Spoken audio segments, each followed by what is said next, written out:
సామెతలు 1వ అధ్యాయము ఏమండి, సామెతలు 1వ అధ్యాయము, యోహాను సువార్త 18, అలాగే ఎఫెసీయులకు రాసిన పత్రిక 5వ వచనం. మొదటిది వారసులు, దేవుని కుమారులు, ఏమండి యేసుప్రభు శిష్యులు, అలాగే దావీదు, సొలొమోను.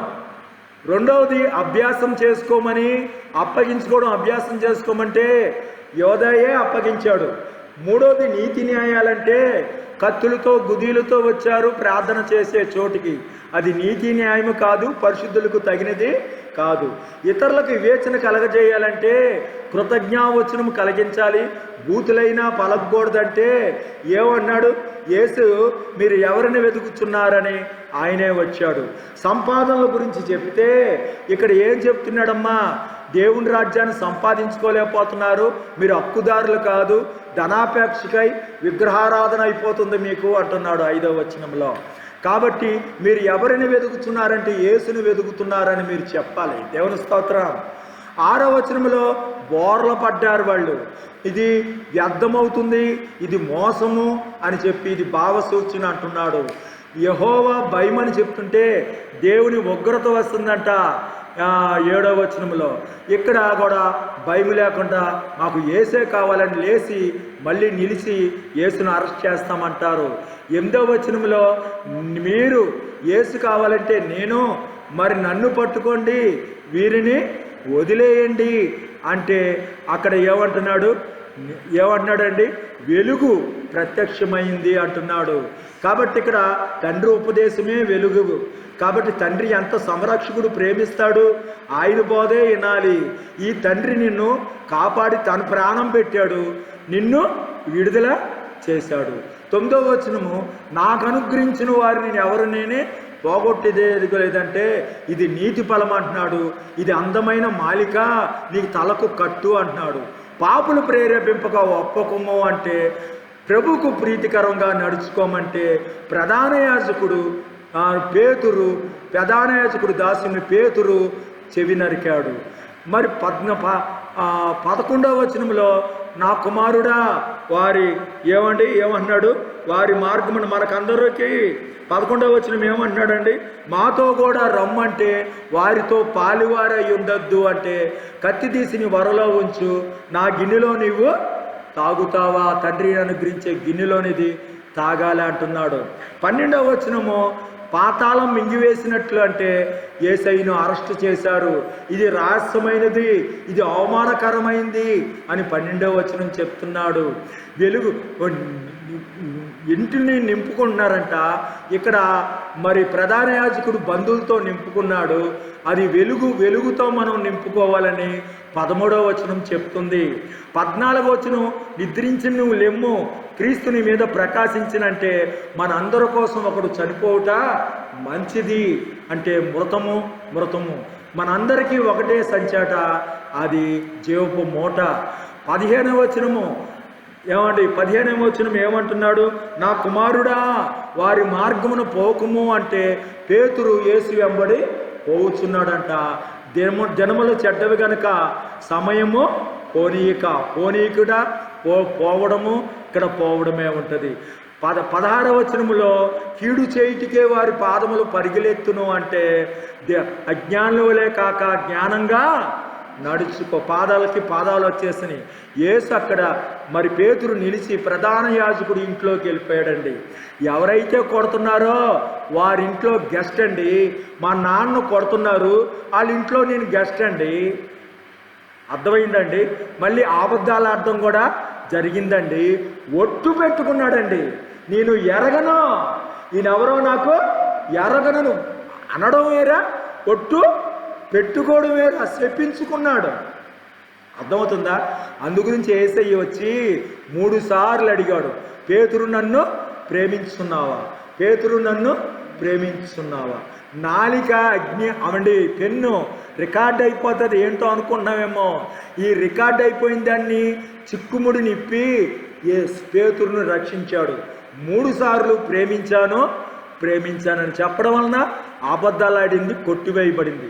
మరి నీకెవడు వినిపిస్తాడు? ఎన్నిసార్లు అబద్ధాలు ఆడుతున్నావు? బూతులు నీ నోటి మాట పడితే చిక్కబడతావు, నీ నోటి మాట వల్లనే ఫలం వస్తుంది. ఇది దస్తావేజులు రాసేస్తుంది ప్రకృతిలో అమ్మా. కాబట్టి 17వ వచనంలో పక్షి చూచుండగా వలవేయటం వ్యర్థమంటే నీవు వారిలో ఒకడవి కావా అంటే ప్రభువు చిత్తమేదో గ్రహించొద్దా అని అడుగుతున్నాడు. అవివేకులు కాక ప్రభు చిత్తమేదో గ్రహించమంటున్నాడు. 18వ వచనంలో మద్యముతో మత్తులై ఉండొద్దంటే పేతురు మత్తుడై చలిమంట కాస్తుకున్నాడు. కాబట్టి ఇక్కడేంటి, కీడు చేయుటికే వారు పొంచి ఉంటారట, పొంచి ఉన్నారు, సునాశనకే పొంచి ఉన్నారు. 19వ వచనంలో ఆశాపాతకుల గతి, ఇది క్లియర్గా చెప్పలా. అంటే దురాశ ఉంది. ఎవరికి? కయ్యప్పకి దురాశ ఉంది, ప్రధాన యాజకుడికి దురాశ ఉంది. నేను కాకుండా ఇంకోటి ఘనత. నా సంఘంలో ఉండవలసిన వాళ్ళంతా ఇప్పుడు 10 మందే మిగిలారు. మొత్తం అంతా అతనికి సంఘం ఎంతమంది అయ్యారు? ఎంతమంది అయ్యారండి? 1000 మంది అయిపోయారే. ఎలాగ కుదురుద్దయ్యా? ఈ మధ్య ఒక ఆయనకి గొడవ చేస్తున్నారు, సతీష్ కుమార్ గారికి అని. మా పొట్ట మీద కొట్టేసావు కదే. దేవుడు పిలిచినోడికి పొట్ట మీద కొడతాడా? పిలవదగినవాడు, నమ్మదగినవాడు నీలో సత్తా లేదు కాబట్టి పారిపోతున్నారు. ఇక కుట్ర కట్టి ఊరేగింపులు చేస్తారే, జనాలకి డబ్బులు ఇచ్చి ఇలాగ పోగు చేసి సిలువ వేయుడి. సిలువ ఇదండి సంగతి. ఆశాపాతం. నీకున్న 15 మందితో తృప్తి చెందొచ్చుగా. నీకు గౌరవం ఇస్తున్నారుగా. ప్రధాన యాజకుడి దగ్గర నీకు గౌరవించొద్దని ఎవరైనా చెప్పారా? ప్రధాన యాజకుడు నీ దగ్గరికి వెళ్ళొద్దని చెప్పాడా?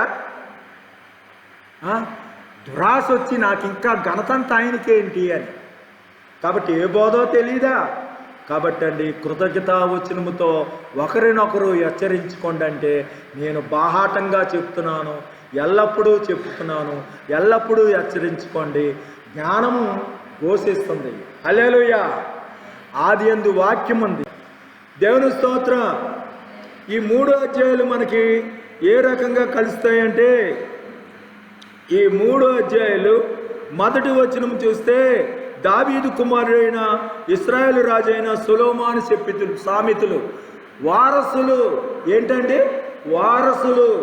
దేవుడు తన పిల్లల్ని తనను పోలి నడుచుకోమన్నాడు. వారసులు వారసత్వం చేస్తారు కదమ్మా. మీ ఆస్తి ఎవరికి ఇస్తారు? వారసులకి ఇస్తారు. యేసయ్య అయితే తన ప్రార్థన, తన శక్తిని, తన అధికారాన్ని శిష్యులకు ఇచ్చాడు. ఆయన యందు భయభక్తులు గల వారికి కూడా ఈ అధికారం మీకు ఇస్తాడు. మరి ఏ వారసత్వం కావాలి?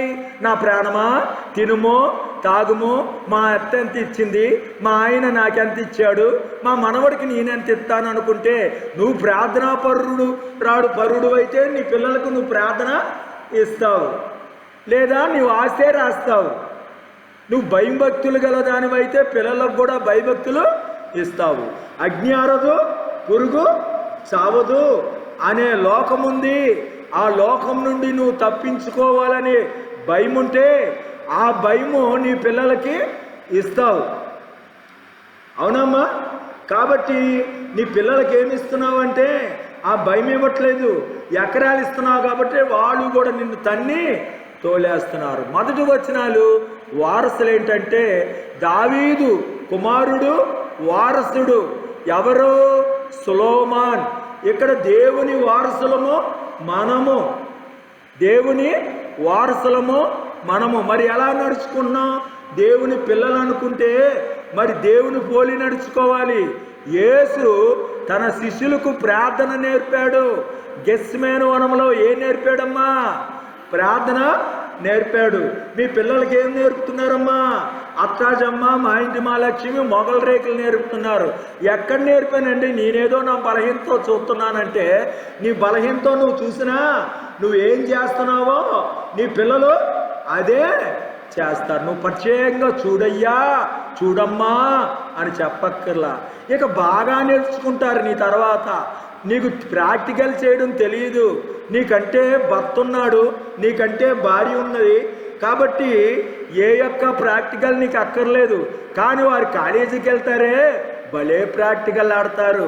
కాబట్టి అండి, ఇంటిలో కరోనా వైరస్ ఉంటే ఎటువంటిదో అటువంటిది నీ ఇల్లు. ఏముంది? స్త్రీ పురుష ఆరాధన ఉంది. నీ ఇంటిలో మాట్లాడితే ఏమంటున్నావు? నువ్వు లేక నేను లేను, నువ్వు లేక నువ్వు లేరు అని పాట. చెలికాడా నా చెలికాడా అంటుంటే ఈ స్త్రీ పురుష ఆరాధనతో వైరస్ వచ్చి నువ్వు అప్పుల పాలైపోతున్నావు. నీ ఇంటిలో యాక్సిడెంట్ అవుతుంది. నీ పిల్లలు లోబడతారా? లోబడేవారిగా ఉండరు. అవధేయతను ప్రేరేపించే శక్తి ఉందమ్మా. హల్లెలూయా. కాబట్టి మొదటి వచనాలు అలాగైతే రెండో వచనం ఎఫెసీయులకు రాసిన పత్రికలో 5:2 చదవండి త్వరగా. క్రీస్తు మిమ్మల్ని ప్రేమించి పరిమళ వాసనగా ఉండుటకు తన్ను తాను బలిగాను దేవునికి అర్పణగా. అమ్మా, మీరు మీ పిల్లల కోసం అలా ఉంటారా? యేసయ్య తన సుఖాన్ని వదిలిపెట్టి తన పిల్లలు బాగుండాలని బలిగా అర్పణగా అప్పగించుకున్నాడంట. మరి మీరు అబ్బో మా సుఖము వదిలిపెట్టమంటున్నారు. సుఖభోగాలందు ప్రవర్తించినది బతుకుండి చచ్చిన దానితో సమానము. మరి అభ్యాసం చేస్తే ఈ అభ్యాసం నేర్చుకున్నాడంటే యోహాను సువార్తలో 2వ వచనం చదువు చెల్లి. యోహాను సువార్తలో 2వ వచనము అధ్యాయం చెప్పరండి 18. యేసు తన శిష్యులతో పలుమార్లు అక్కడికి వెళ్ళుచుండువాడు గనుక ఆయన అప్పగించిన యోధాకి అభ్యాసం చేశాడు. అప్పగించుకోనైనా అమ్మా, అప్పగించుకోనైనా అని అభ్యాసం చేస్తే ఆయనే అప్పగించేశాడు. అప్పగింపు అని 2 చోట్ల వచ్చిందా? 2 వచనాల్లో వచ్చిందా లేదా? అయితే మనం ఏం అభ్యాసం చేసుకోవాలి? 3వ వచనము స్తోమత విలువ, నైతిక విలువ, నీతి న్యాయములు యథార్థతను అనుసరించేందు బుద్ధి కుశలత ఇచ్చు ఉపదేశం. నీతి న్యాయములు ఎరిగిన నా యేసయ్య పాట విన్నారు కదా. నీతి న్యాయాలు గల ప్రార్థన చేస్తుంటే యేసయ్య తన శిష్యులకు ఆ నీతి న్యాయాలు నేర్పుతుంటే కత్తులతో గుదీలతో వచ్చేశారట. ఇది పరిశుద్ధులకు తగనది. 3వ వచనంలో అలాగుందండి. 4వ వచనంలో ఏం చెప్తున్నాడంటే జ్ఞానము లేని వారికి బుద్ధి కలిగించాలట. ఈ జ్ఞానము లేని వారికి బుద్ధి కలిగించడానికి యేసయ్య వచ్చి అంటున్నాడు 4వ వచనంలో యోహాను సువార్తలో, మీరు ఎవరిని వెతుకుచున్నారు? మీరు ఎవరిని? పారిపోలేదండి, అంతమంది వస్తే పారిపోలేదు. మీరు ఎవరిని వెతుకుచున్నారు అంటే ఇది కూడా 4వ వచనం చదువమ్మా. 5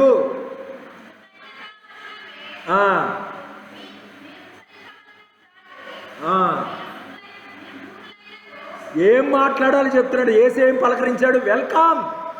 మీరు ఎవరిని వెతుకుతున్నారు అన్నాడా లేదా? అర్థమైందా? మరి వివేచన కలగజేశాడా లేదా? వివేచన కలగజేశాడా? మీరు ఎవరిని వెతుకుతున్నారని అడిగాడు. 5వ వచనాల్లో అంట సామెతల్లో, జ్ఞానము గలవాడు విని పాండిత్యం వృద్ధి చేసుకొనును, వివేకం గలవాడు నీతి సూత్రాలు సంపాదించుకుంటాడట. దేవుని స్తోత్రం. అమ్మ, ఏం సంపాదించుకోవాలి? దేవుని రాజ్యాన్ని సంపాదించుకోవాలి. ఎఫెసీయులకు రాసిన పత్రికలో 5వ వచనం చదవమ్మా.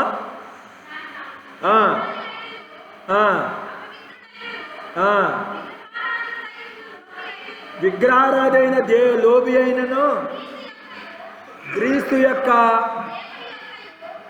దేవుని యొక్కయు రాజ్యమునకు హక్కుదారుడు కాడు. అమ్మా, మనం ఏంటంటే హక్కుదారుట? దేవుని రాజ్యానికి హక్కుదారులు కారట. ఎవరు? విగ్రహారాధకుడైన లోబి. అంటే బాగా డబ్బు పిచ్చా, డబ్బు సంపాదించుకున్నాడు. నీతి సూత్రాలు సంపాదించుకోమంటే ఇక్కడ ఏం సంపాదించుకోమన్నాడు? ఏమన్నాడమ్మా సామెతల్లో? నీతి సూత్రాలు సంపాదించుకోమంటే ఇక్కడ దేవుని రాజ్యం సంపాదించుకోవాలట. ధనవంతుడు దేవుని రాజ్యాన్ని సంపాదించుకోలేడట. అర్థమైందా? మరి మీరేం ఎదుగుతున్నారు? అదే అడుగుతున్నాడు. మళ్ళీ యేసయ్య 5వ వచనంలో, యోహాను సువార్తలో 5వ వచనం చూడమ్మా, 18:5.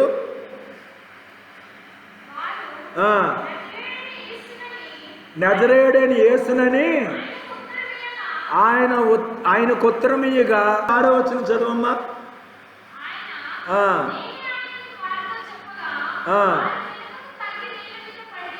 ఏమయ్యారమ్మా? వెనకకు తగ్గి ఏమయ్యారు? నేల మీద ఎదురెళ్ళి అడిగింది ఎవరు? యేసయ్య వెళ్ళి అడిగాడు. వాళ్ళు అడిగారా? యేసయ్య వెళ్ళి అడిగాడా? యేసయ్య అడిగాడు. నేనే ఆయన అంటే బోర్ల పడ్డారు వాళ్ళు. వాళ్ళ దగ్గర ఏమున్నాయి? కత్తులు ఉన్నాయి. ఏమని బోర్ల పడ్డారు. ఎందుకని? తోసేశాడు యేసయ్య. ఈ 12 మంది కలిసి తోసారా? ఎవరో తోయలా. నేనే అనగా డామన పడ్డారు వాళ్ళు. అర్థమవుతుందా అమ్మా? దానికి ఏముంటుందంటే సపోర్ట్ రిఫరెన్స్ 6వ వచనం చూడమ్మా. 6వ వచనం ఎఫ్సీల్లో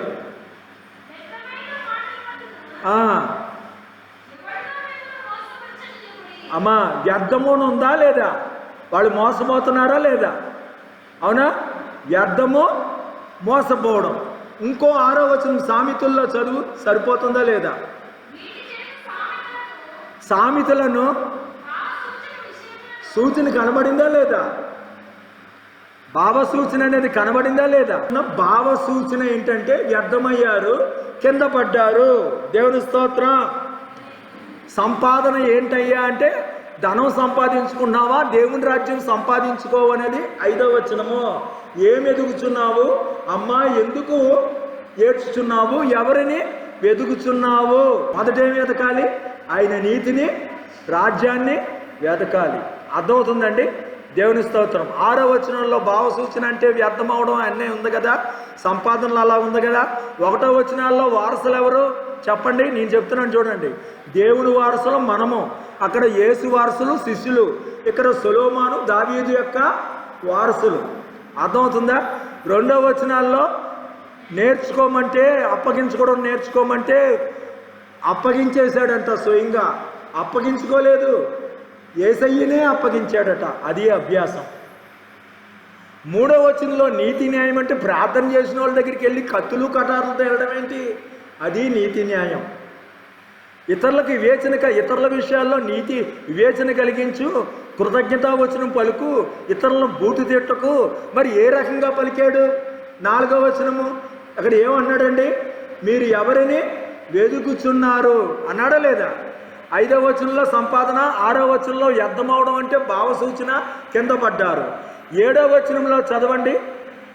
యెహోవాయందు భయభక్తులే జ్ఞానానికి మూలము. భయం అనగానే ఇట్టి వారి మీదకి దేవుని ఉగ్రత ఏమండి వస్తుందంట. ఉగ్రత, ఇక్కడ భయము, రెండు సమాంతరమే. దేవుని స్తోత్రం. ఇక్కడ పడి లేచిన వాళ్ళకి ఏమైనా భయం వేయాలి కదా?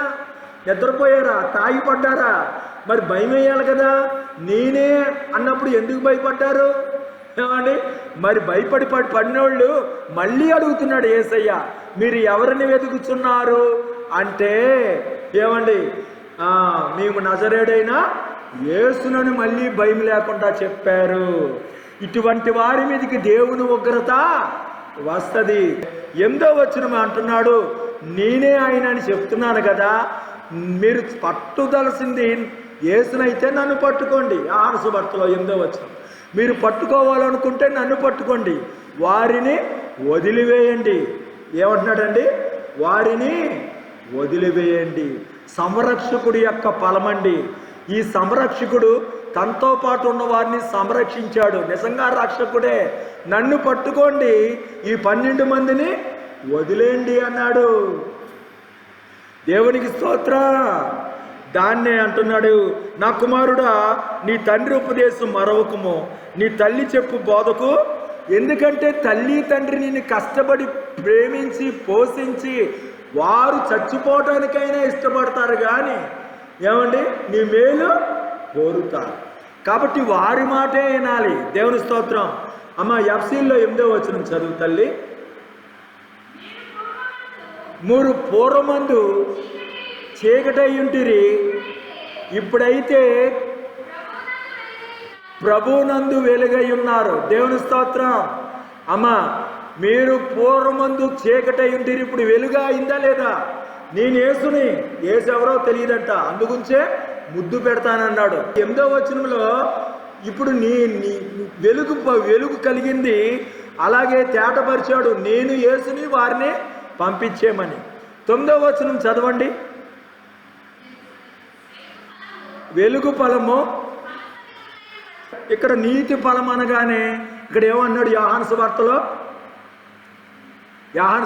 9వ వచనం, నీవు నాకు అనుగ్రహించిన వారిని ఒక్కనైనా పోగొట్టుకోలేదంటే అది ఫలం. దేవుని స్తోత్రం. ఫలం అనగానే ఫలం ఉందా లేదమ్మా? ఇంకోటి 10వ వచనం చూడండి, ఇంకో 9వ వచనం చూడండి. సామెతల్లో 9వ వచనము, అవి నీ తలకు సొగసుగాన మాలికయు నీ కంఠమునకు హారములై ఉండును. దేవుని స్తోత్రం. అమ్మా, తలకు కిరీటాలు ఎవరంటే మీ తల్లిదండ్రులు. మీ తల్లిదండ్రులు ఎవరు? పిల్లలు వచ్చి కిరీటాలు ఎవరు? ఇప్పుడు తల్లిదండ్రులే కిరీటం. ఇప్పుడు యేసయ్య ఏం చేశాడు? తనకు అప్పగించే వారిలో ఒక్కడైనా పోగొట్టుకోలేదు. హల్లెలూయా. అది నీతి ఫలము, మన కిరీటము. యెహోవా తమకు దేవుడు గల జనులు ధన్యులు. 10వ వచనం చదవండి త్వరగా. నా కుమారుడా, పాపులు నిన్ను ప్రేరేపింపగా ఒప్పకము. చూడండి, పాపుల ప్రేరణ, పాప వచ్చిందమ్మా. పాపులు ప్రేరేపింపగా ఒప్పకమంటే ఎఫ్సీలో చూడండి, కనుక ప్రభువుకు ప్రీతికరమైందేదో, ప్రభువుకు ప్రీతికరం అంట. అమ్మా చూసుకోండి, ఎఫ్సీల్లో ప్రభువుకు ప్రీతికరం ఏంటేది? ప్రభువుకు ప్రీతికరం అంటే పాపులు ప్రేరేపణ బట్టి నడుస్తున్నారంట. అమ్మ, దేని బట్టి నడవాలి? ప్రభువుకు ప్రీతికరం బట్టి నడవాలంటే పాపులు ప్రేరేపణ పడతారు, నడుతున్నారు. ఇంకా బూతులు వస్తున్నాయంటే మీ మధ్య నుంచి. నరకానికి వెళ్ళే వాళ్ళు ఉన్నారు మీ తోటోళ్ళు. సైతానుడు మీ మధ్యన దూరాడు. చీకటి మాటలో సనుగుడు వస్తుందంటే సైతానుడు మీ మధ్యన ఉన్నాడు. పాపుల ప్రేరేపణ బట్టి నడవక ఎవరండి? ప్రభువుకు ప్రీతికరం బట్టి నడుచుకోమంటే పాపాలు కలిసినాయమ్మా. ప్రభువుకి ప్రీతికరము, పాపుల ప్రేరణ. అవునా? ఇక్కడ చూడండి, ప్రధాన యాజకుని దాసుని చెవిని నరికాడట పేతురు. పాపాలు, ప్రధాన యాజకుడు పేతురు, పాపుల ప్రేరణ. అర్థమైందా? ప్రభువుకి ప్రీతికరం. పాపాలు వచ్చినాయా లేదా? పాపాలు రావడమే కాదు, పాపుల ప్రేరేపణ బట్టి నడవద్దయ్యా అంటే పాపుల ప్రేరేపణ బట్టి ఎవరు నడిచారు? పేతురు గారు నడిచాడు. మనం ఎలా నడవాలి? ప్రభుకు ప్రీతికరంగా నడవాలి. కలిసిందే లేదా? అలే. 11వ వచనం చదవండి త్వరగా. 11వ వచనం, మాతో కూడా రమ్ము, మనము ప్రాణము తీటికే పొంచి ఉందము. హల్లెలూయా. మాతో కూడా రమ్ము, మాతో కూడా రమ్ము అంటే ఇక్కడ ఏమన్నాడు? 11వ వచనం, ఎఫ్సీలు రాసిన పత్రికలో 11వ వచనము, నిష్ఫలమైన అంధకార క్రియల్లో పాలివారై ఉండక. అమ్మ, పాలివారై ఉండొద్దన్నాడా? మాతో రమ్మంటే పాలివాడై ఉండొద్దు అన్నాడా లేదా? ఇక్కడ పాలివాడై ఉండక ఇక్కడ ఏం చేశాడు యేసయ్య? కత్తి తీసి వరలో ఉంచు, నేను తాగే గిన్నెలో నువ్వు తాగుతావా అని అడుగుతున్నాడు. ఎలా తాగుతావు? నా గిన్నెదో నా పాలేదో నాది. అర్థమవుతుందా? అవునమ్మా. పాలివారై ఉండక వాటిని ఖండించంటే ఖండించాడు. భలే చేసావు నాయన అన్నాడా? ఖండించాడు. దేవుని స్తోత్రం. అమ్మా, నువ్వు ఎఫ్సీ చదువు, నేను సామెతలను యోహాను 2 చదువుతాను. ఎఫ్సీ నిన్ను అడుగుతాను. దేవుని స్తోత్రం. 12 నేను సామెతలు చదువు. పాతాళము మనుషులను మింగివేయినట్లు వారిని జీవంతో కూడా మింగివేయదు. ఇక్కడ జీవంతో కూడా మింగివేయదు అంటే యోహాను సువార్తలో యేసును బంధించి తీసుకుపోతున్నారు. 12 చూడండి. పాతాళం మింగేసినట్టు మింగేశారట, అరెస్ట్ చేసి తీసుకుపోతున్నారట. ఉందా లేదో చూసుకోండి. 12వ వచనంలో బంధించి తీసుకెళ్తున్నారు. దీన్నేమన్నాడు? ఇక్కడ కలుస్తుందా? ఇటు వారికి రాష్ట్రమందు జరుగు క్రియలైన అవమానకరము. రాష్ట్రం అంటే యేసయ్యను సీల్ చేశారు, అవమానకరమది. అర్థమైందమ్మా? అవమానకరము. ఆయన ఇంకా మరుగు చేశారు. పాతాళం బంధించినట్టు బంధించారు. 13వ వచనము ఉప్పుచున్నదంట, పలు విధమైన మంచి సొత్తులు మనకు దొరుకును, మన ఇండ్లన్నీ దోపుడు సొమ్ముతో నింపుకుందుము. దేవుని స్తోత్రం. ఏమన్నాడు? పలు విధమైన సొత్తులతో నింపుకోవాలంట. ఏంటితో నింపుకున్నారు? ఎఫ్సీల్లో రాసిన పత్రికలో చదువమ్మా 13వ వచనం. సమస్తము ఖండించబడి, అది 13వ వచనం. ఇంకోటి 13వ వచనము ఇక్కడ ఏ రకంగా బయట పెట్టుకున్నారు? ఆ ప్రధాన యాజకుడు కయప ఒకటయ్యారట, ఆ రకంగా నింపుకున్నాడంట బంధువులతో. ఎవరండి? ప్రధాన యాజకుడు. దేవుని స్తోత్రం. 14వ వచనము ఏమన్నాడు? 14, నువ్వు మాతో పాటు పాలివాడే ఉండము, మనందరికీ ఒకటే సంచి అని చెప్తుంటే ఎఫ్సీలు రాసిన పత్రికలో 14వ వచనం, నిద్రించిన నీవు లెమ్ము, క్రీస్తు నీ మీద ప్రకాశించును. హల్లెలూయా. మనందరికీ ఒకటే సంచి అంటే జీవపు మూటమ్మ.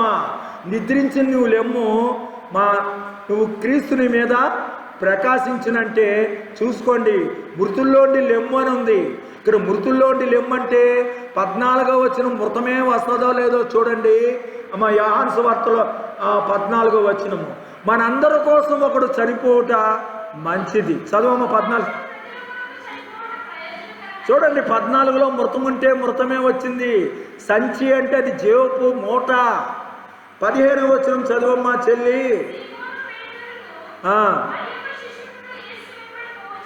ఎవరెంబడిపోతున్నారమ్మా? యేసు వెంబడిపోతున్నారు. దీనికి ఎలా కలుస్తుందో 15వ వచనం చూడండి అమ్మా. ఇక్కడ సామెతల్లో, నా కుమారుడా నువ్వు వారి మార్గమున పోకుము అంటున్నాడా లేదా?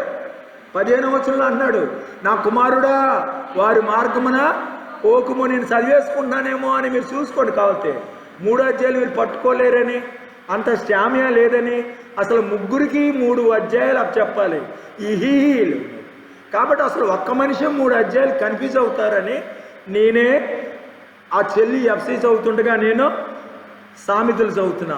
మరి ఒకళ్ళు పోటీ పడి అందించవచ్చు, ఆకుండా చదవాలి. అర్థమైందమ్మా? నా కుమారుడు వారి మార్గమున పోకుము అని ఉంటే ఇక్కడ ఏమంటున్నాడు? ఎఫ్సీలు రాసిన పత్రికలో చదవండి 15వ వచనం, దినములు చెడ్డవి కనుక పోనీకని ఉందా లేదా? కీడు చేయుటికే వారి పాదములు పరిగెత్తును. అమ్మ, పాదాలు పరిగెత్తుతాయంటే ఇక్కడ ఏముంది? 16వ వచనం ఎఫ్సీలో, సద్వినియోగం చేసుకునొచ్చు, అజ్ఞానుల వలె కాక ఉందా? నడకన్నాడా లేదా? పాదాలు అన్నాడా లేదా? మరి ఇక్కడ కలుస్తుందా లేదా? 16వ వచనం, పేతురట ప్రధాన యాజకుడు ఇంటి దగ్గరికి వెళ్ళి ఆగాడంట, వాడు బంధువు అంట, మాట్లాడి లోపలకు తీసుకుపోయాడట. వెళ్ళొచ్చా?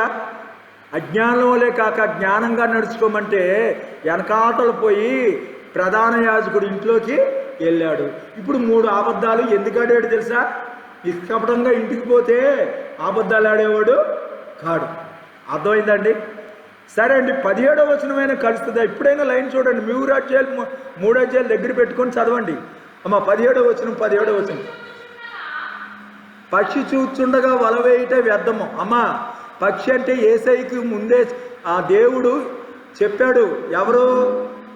పేతురికి ముందే చెప్పాడు, పక్షి చూచుండగా వల వేయుట వ్యర్థమని. నువ్వు 3 సార్లు అబద్ధం ఆడతావు అబ్బాయి అని చెప్పాడు. పక్షి చూచుండగా వల వేయుట వ్యర్థము. అదే 17వ వచనం, యోహాను సువార్తలో 17వ వచనము ఏమంటున్నారో చూడండి.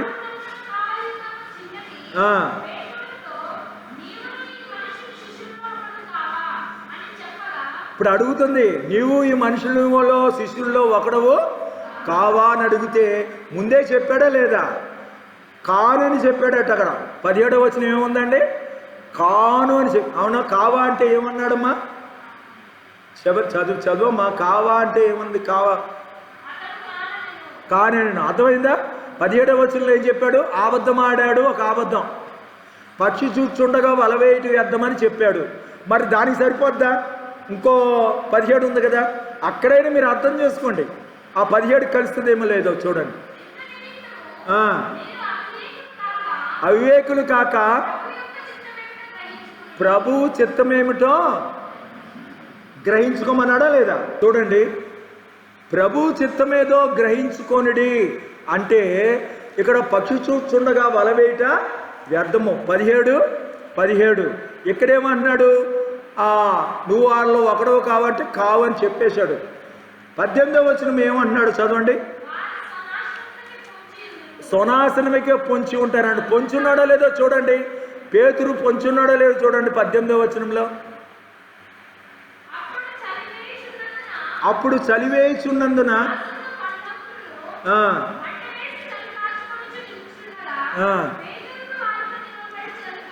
పొంచున్నాడా లేదా? చలి కాసుకోవడం ఏంటి? ముసలం ముచ్చట్లో. ఈ సీరియల్సే ముసలం ముచ్చట్లో. వెట్ట ఎప్పుడు కలుగుద్ది? ఇద్దరు కూడి ఉన్నప్పుడు వెట్ట కలుగుద్ది. ఈ ముసలమ్మ ముచ్చట్లే కావాలి, చలిమంటలే కావాలి. ఈ చలిమంట దగ్గర మళ్ళీ అబద్ధం ఆడాడు, ఒట్టు పెట్టుకున్నాడు. అమ్మా, ఇక్కడ దీనికి ఏం చెప్పాడు? పొంచి ఉంటారు, చలిమంట వేస్తుంది అని కలిస్తే అక్కడ కలుస్తుందా? చూడండి ఎఫ్సీల్లో. మధ్యమ ఎందుకు కదలట్లేదు? మధ్యముతో మత్తులై ఆయనకి వెట్ట కావాలి. మధ్యముతో మత్తులై ఉండకడి, అయితే ఆత్మపూర్ణులై ఉండడు. సునాసనుడికే పొంచి ఉంటాడు ఎవడు? మద్యంతో ఉండేవాడు. ఇక్కడ సునాసనం పొంచి ఉన్నది ఎవరు? చలిమంట దగ్గర మద్యం తాగినట్టు. అర్థమవుతుందా? కాబట్టి అండి 20వ వచనం చదవండి. బాహాటంగా లోకమునకు ఎల్లప్పుడూ మాట్లాడేటంట.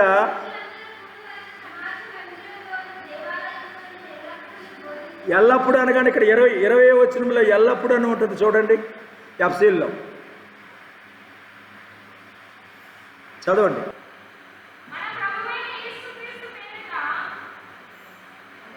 చదవండి. ఎల్లప్పుడు అని ఇందాక అన్నాడా లేదా? ఎల్లప్పుడూ చెప్తున్నాడంటే ఎల్లప్పుడూనూ అన్నాడా లేదా? ఇక్కడ ఆరాధన అనేది కృతజ్ఞతాస్తుతులు, వాక్యము ఇవన్నీ ఆరాధన సంబంధించింది. ఆరాధన ఎలా చేస్తున్నావు, నీ క్రమం ఏమిటని అడుగుతారు. పెంతుకోస్తోళ్ళు క్రీస్తు సంఘం వాళ్ళు బాప్టిస్ట్ వాళ్ళని నీ క్రమం ఏంటి అని అడుగుతున్నాడు. అక్కడ ఎవరు అడిగారు? ప్రధాన యాజకుడు అడిగాడు. ఎందుకని అడిగాడు? అసూయ, ఆయనకి పేరు వస్తుందని. ఎందుకని అసూయ? గాడిద మీద ఊరేగాడు కదా. గాడిద మీద ఆదివారం ఏమయ్యాడు? ఓసన్నా జయమని ఊరేగితే లోకం ఆయన అంటే వెళ్ళిపోతుందని శుక్రవారం కల్లా లేకుండా చేశాడు.